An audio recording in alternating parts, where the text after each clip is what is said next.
আসসালামু আলাইকুম রহমতুল্লাহ। প্রিয় শিক্ষার্থীরা, আমাদের রাইট ফ্রম ভার্বসের ধারাবাহিক ক্লাসে আজকের যে ক্লাস, এই ক্লাসটি আমাদের চতুর্থ পর্ব। এই চতুর্থ পর্বে আমি রাইট ফ্রম ভার্বসের আরও বেশ কয়েকটি রুল নিয়ে আলোচনা করব ইনশাল্লাহ। আজকে যে বিষয়টি আমি আলোচনা করব সেটি হচ্ছে কিছু ভার্ব আছে যে ভার্বগুলো কখনোই কন্টিনিউয়াস টেন্সে ব্যবহৃত হয় না, তবে এর মধ্যে কিছু এক্সেপশনাল ভার্ব আছে যেগুলো আমরা কন্টিনিউয়াস টেন্সে ব্যবহার করতে পারি, তবে ওই ভার্বগুলো কন্টিনিউয়াস টেন্সে ব্যবহৃত হলে ভিন্ন অর্থ ধারণ করে।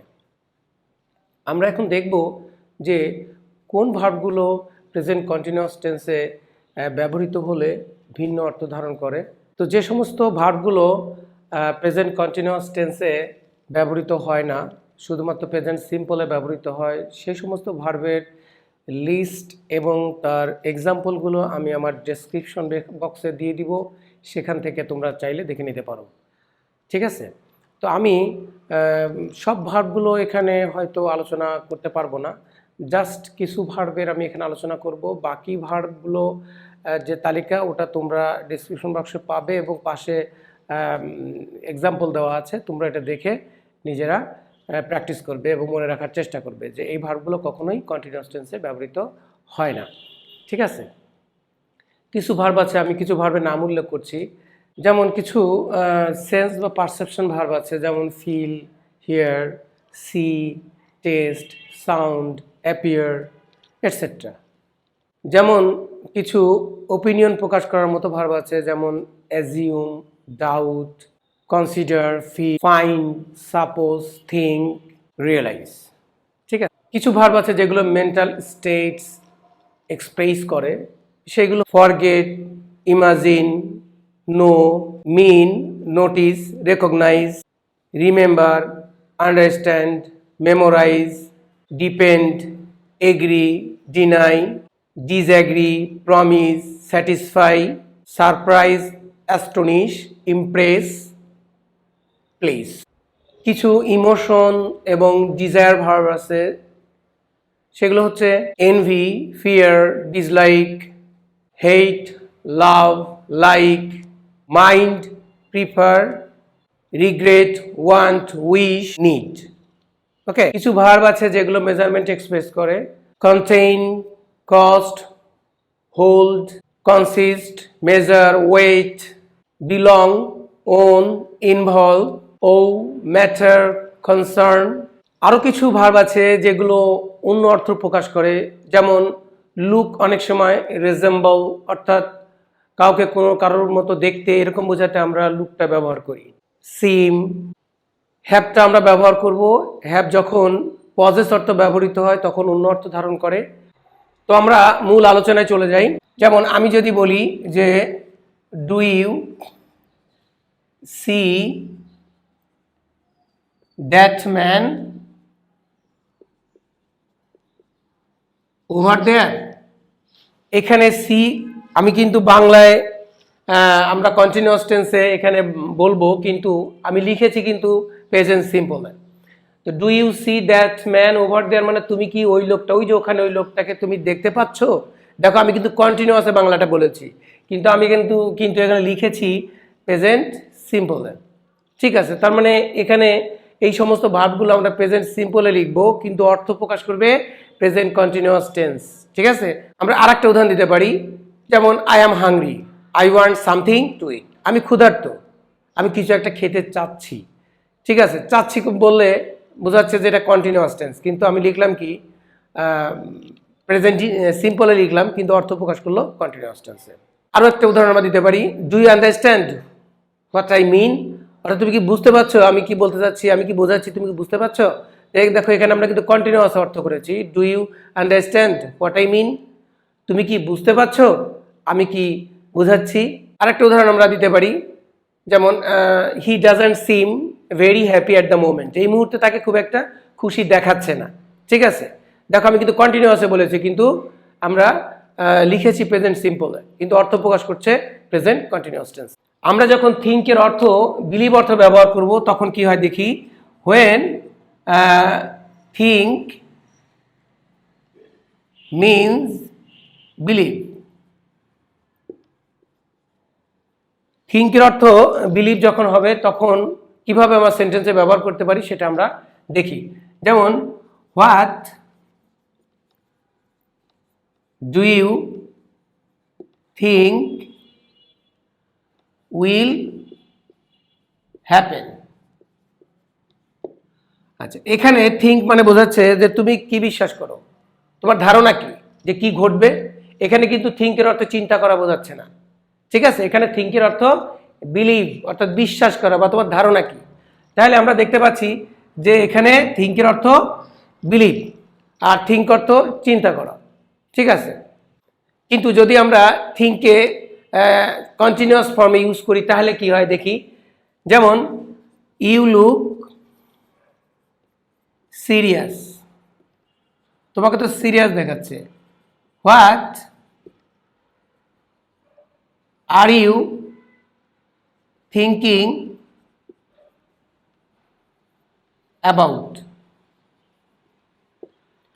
তুমি কি নিয়ে ভাবতেছো, অর্থাৎ what is going on your mind, what is going on your mind, তোমার মনের মধ্যে কি ঘটতেছে। এখানে কিন্তু থিঙ্ক কোনো বিলিভ বোঝাচ্ছে না, এখানে থিঙ্ক অর্থ চিন্তা করা, কোনো কিছু ঘটতেছে, ঠিক আছে, হ্যাপেনিং বোঝাচ্ছে এখানে। তাহলে আমরা দেখতে পাচ্ছি থিঙ্কের দুই ধরনের ব্যবহার আমরা দেখতে পাচ্ছি। এখানে হচ্ছে বিলিভ বিশ্বাস করা, আর এখানে থিঙ্ক অর্থ চিন্তা ভাবনা করা, ঠিক আছে। আমরা আরেকটা উদাহরণ দিতে পারি, যেমন I am thinking of giving up my job, অর্থাৎ আমি আমার চাকরিটি ছেড়ে দেওয়ার কথা ভাবতেছি। অর্থাৎ এখানে কনসিডারিং প্রকাশ করতেছে, বিবেচনা করতে, বিবেচনায় আছে যে আমি চাকরিটা ছেড়ে দিব। তাহলে আমরা কিন্তু থিঙ্কের এখানে তিনটা ব্যবহার দেখতে পাই। একটা হলো বিলিভ বিশ্বাস করা, তাই না। What do you think will happen, তোমার মধ্যে কি ঘটবে। What do you think will come here, অর্থাৎ তোমার মধ্যে কি আসবে এখানে, ঠিক আছে। তারপরে what do you think will help us a lot, তোমার মধ্যে কি আমাদেরকে অনেক সাহায্য করবে। এইরকম বিশ্বাস প্রকাশ করতেছে এখানে থিঙ্ক, কিন্তু এখানে থিঙ্কিং, তাই না। What are you thinking about, তুমি কি নিয়ে ভাবতেছো, ঠিক আছে। What are you thinking about the place, ওই জায়গা সম্পর্কে তুমি কি ভাবতেছো, ঠিক আছে। এইরকম আমরা যখন থিঙ্কিং ব্যবহার করব, অর্থাৎ কি ঘটতেছে মনের মধ্যে, কি ভাবতেছো, তখন আমরা এরকম কন্টিনিউয়াস টেন্সে ব্যবহার করতে পারি, ঠিক আছে। কিন্তু আদারওয়াইজ থিঙ্ক যদি আমরা বিলিভ অর্থে ব্যবহার করি তাহলে কিন্তু কন্টিনিউয়াস করা যাবে না, ঠিক আছে। যেমন আই ডোন্ট থিঙ্ক অফ আল্লাহ, ঠিক আছে। এরকম যদি বলে যে আমি আল্লাহর ব্যাপারে আমার বিশ্বাস নাই, ঠিক আছে, তো আমি আল্লাহকে বিশ্বাস করতেছি না। I am not thinking of Allah, এরকম দেওয়া যাবে না। অথবা I am not thinking about Allah, এভাবে বলা যাবে না। কারণ থিঙ্ক যদি বিশ্বাস অর্থ প্রকাশ করে তাহলে আমরা কখনোই কন্টিনিউয়াস টেন্সে ব্যবহার করতে পারবো না। এখন আমরা দেখব যে কিভাবে হ্যাভ ভার্বটি সেন্টেন্সে ব্যবহার করতে হয় কন্টিনিউয়াস টেন্সে এবং প্রেজেন্ট সিম্পল। আমি এখানে লিখছি I have a nice room in the hotel. তো হোটেলে আমার একটি চমৎকার সুন্দর রুম আছে। এখানে হ্যাভ অর্থ হচ্ছে পজেস, অর্থাৎ কোনো কিছু অধিকারে থাকা, যেটাকে আমরা বিলং টু বা ও টু এরকম আমরা ব্যবহার করি, তাই না। তো এই হ্যাভ কিন্তু প্রেজেন্ট সিম্পলে ব্যবহৃত হবে যদি অধিকারে থাকা অর্থ বোঝায়, পজেস অর্থ বোঝায়। এটা কিন্তু কন্টিনিউয়াস ফর্ম হয় না। কিন্তু এটাকে আমরা কন্টিনিউয়াস কীভাবে ব্যবহার করব, যেমন আই অ্যাম হ্যাভিং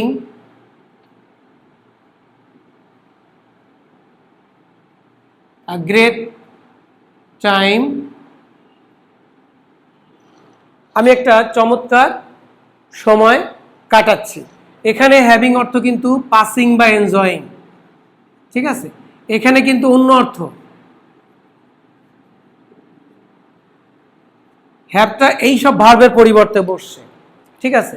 তো হ্যাভটা কন্টিনিউয়াস টেন্সে যখন বসবে তখন এনজয়িং অর্থ হতে পারে, টেকিং অর্থ হতে পারে, পাসিং অর্থ হতে পারে, অনেক কিছু হতে পারে। যেমন আমরা সব বলি আই হ্যাভ হ্যাভিং টি, আমি চা খাচ্ছি। এখানে হ্যাভিংটা কিসের পরিবর্তে বসছে? ড্রিঙ্কের পরিবর্তে অথবা টেকের পরিবর্তে। ঠিক আছে, তো এইভাবে আমরা হ্যাভটাকে ব্যবহার করব। ওকে, কিছু পারসেপশন ভার্ব আছে যেগুলো সাধারণত প্রেজেন্ট কন্টিনিউয়াস টেন্সের সাথে বসে না, যদিও কিছু ভার্বের কথা আমি ক্লাসের শুরুর দিকে বলেছিলাম, যেমন সি, হিয়ার, টেস্ট, স্মেল। এই ভার্বগুলো সাধারণত কন্টিনিউয়াস টেন্সে বসে না, এগুলো প্রেজেন্ট সিম্পলে বসে কিন্তু অর্থ প্রকাশ করে প্রেজেন্ট কন্টিনিউয়াস টেন্সে। ঠিক আছে, যেমন আই সি দ্য বার্ড, আমি পাখিটিকে দেখি না আমি পাখিটিকে দেখতে পাচ্ছি। এখানে কিন্তু আমরা বলতে পারবো না যে আমি পাখিটিকে দেখি, এটা কিন্তু কন্টিনিউয়াসের অর্থ প্রকাশ করছে, আই সি দ্য বার্ড। ঠিক আছে, তো কখনো কখনো এই সি ভার্বটা কিন্তু আবার কন্টিনিউয়াস টেন্সে বসতে পারে যদি সেটা কোনো কারোর সাথে সাক্ষাতের কোনো বিষয় থাকে, যদি কোনো সাক্ষাতের কোনো বিষয় থাকে। যদি বলি যে আগামীকাল আমি তোমার সাথে সাক্ষাৎ করব, I am seeing you tomorrow morning. ঠিক আছে, আগামীকাল সকালে তোমার সাথে আমি সাক্ষাৎ করবো। এই ক্ষেত্রে কিন্তু আমরা সিটাকে কন্টিনিউয়াস টেন্সে ব্যবহার করতে পারি। বাকিগুলো আমরা কখনোই কন্টিনিউয়াস টেন্সে ব্যবহার করতে পারবো না, যেমন here, smell, test, I can here the sound. ঠিক আছে, আমরা ক্যান ব্যবহার করতে পারবো, কিন্তু যদি আমি বলি I am hearing the sound, সেন্টেন্সটি কিন্তু হবে না। ঠিক আছে, তারপর দ্য রুম স্মেলস, রুমটিতে গন্ধ পাওয়া যাচ্ছে, রুমের গন্ধ আছে, গন্ধ আসতেছে রুম থেকে। তো আমি বাংলায় কিন্তু কন্টিনিউয়াসে বলেছি, কিন্তু আমাকে লিখতে হবে দ্য রুম স্মেলস। ঠিক আছে, প্রেজেন্ট সিম্পলে বলবো কিন্তু অর্থ প্রকাশ করবে কন্টিনিউয়াস টেন্সে। আবার টেস্টের ক্ষেত্রেও একইভাবে আমরা ব্যবহার করব, দ্য ফুড টেস্টস সল্টি, তাই না? এখানে অর্থ বোঝাচ্ছে কি, খাবারটা স্বাদে কেমন লাগতেছে, লবণাক্ত লাগতেছে। তো বলা উচিত ছিল যে the food is testing salty, না, তা বলা যাবে না, এটাকে প্রেজেন্ট সিম্পলেই লিখবো কিন্তু অর্থ প্রকাশ করবে প্রেজেন্ট কন্টিনিউয়াস টেন্সে। ঠিক আছে, ফিল ভার্বটি অবশ্য কন্টিনিউয়াস টেন্সে আমরা অনেক সময় ব্যবহার করি। সেটা কেমন? যেমন আই ফিল সিক, তাই না? আমি অসুস্থ বোধ করছি, আমি কিন্তু প্রেজেন্ট সিম্পলে লিখেছি কিন্তু অর্থ প্রকাশ করতেছে হচ্ছে কন্টিনিউয়াসে। ঠিক আছে, তো এটাকেও কন্টিনিউয়াসে করা যায়। যখন মনে করে সকালে আমার এক ধরনের অসুস্থতা লাগছিল, সকালবেলা আমার খারাপ লাগতেছে, যদি আমি বলি আই ফিল সিক। ঠিক আছে, কিন্তু বিকালের দিকে গিয়ে যদি আমার আরও বেশি খারাপ লাগে, তখন আমরা কিন্তু আই অ্যাম ফিলিং সিক, এটা আমরা ব্যবহার করতে পারি। অর্থাৎ তুলনার্থে খারাপের থেকে খারাপ, ভালোর থেকে ভালো, এই ক্ষেত্রে আমরা কন্টিনিউয়াস টেন্স ব্যবহার করতে পারি।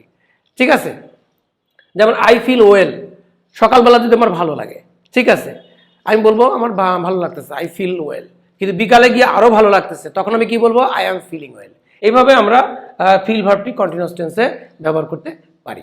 ঠিক আছে, তো এই ছিল আমার আজকের আলোচনা। আমার এই পুরো আলোচনাটি আমি ডেসক্রিপশন বক্সে দিয়ে রেখেছি, এবং যে সকল ভার্বগুলো প্রেজেন্ট কন্টিনিউয়াস টেন্সে ব্যবহৃত হয় না, শুধুমাত্র প্রেজেন্ট সিম্পলে ব্যবহৃত হয় এবং কন্টিনিউয়াস অর্থ প্রকাশ করে, টোটাল লিস্টটাই আমার ডেসক্রিপশন বক্সে দেওয়া আছে, তোমরা দেখে নিতে পারো। এবং ওখান থেকে যদি তোমরা দেখে নাও, বেশ উপকৃত হবে, ভার্বগুলো সম্পর্কে ধারণা হবে। কারণ এই ভার্বগুলো কিন্তু খুবই কনফিউজড করে আমাদেরকে। তো এই ভার্বগুলো সম্পর্কে যদি আমরা যদি জানতে না পারি, তাহলে কিন্তু আমরা সেন্টেন্সে এগুলো ব্যবহার করতে পারবো না। তো ঠিক আছে, তো আমি আর কথা বেশি বাড়াতে চাচ্ছি না, আমার লেকচারটি আমি এখানে শেষ করতে চাচ্ছি। তো আমার লেকচারটি শেষ করার আগে তোমাদের কাছে একটি অনুরোধ, যারা এখনও আমার চ্যানেলটি সাবস্ক্রাইব করোনি, তারা অতি সত্বর আমার চ্যানেলটি সাবস্ক্রাইব করো, এবং আমার ভিডিওটি যদি তোমাদের যদি ভালো লাগে, তাহলে অবশ্যই তোমরা একটা লাইক দিবে এবং আমার ভিডিওটি শেয়ার করে দিবে। আর যদি কোনো পরামর্শ কিংবা কোনো জিজ্ঞাসা থাকে, তাহলে কমেন্ট বক্সে লিখে জানাতে পারো।